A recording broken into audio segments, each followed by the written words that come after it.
আসসালামু আলাইকুম। বাড়ি গেলে ফিরতে হবে ঈদের পরদিনই। চলমান কঠোর লকডাউন শিথিল করা হয়েছে। আগামী 14 জুলাই মধ্যরাত থেকে 23 জুলাই সকাল 6টা পর্যন্ত এই শীতলতা থাকবে।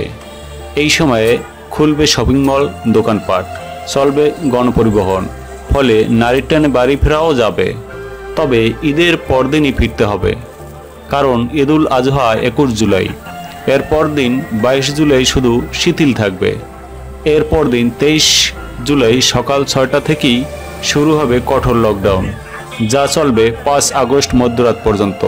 অর্থাৎ ঈদের একদিন পর থেকেই বন্ধ হয়ে যাবে গণপরিবহন। চলমান লকডাউন শিথিল ও ঈদের পর থেকে আবার কঠোরতার বিষয়ে মঙ্গলবার সকালে প্রজ্ঞাপন জারি করে মন্ত্রিপরিষদ বিভাগ।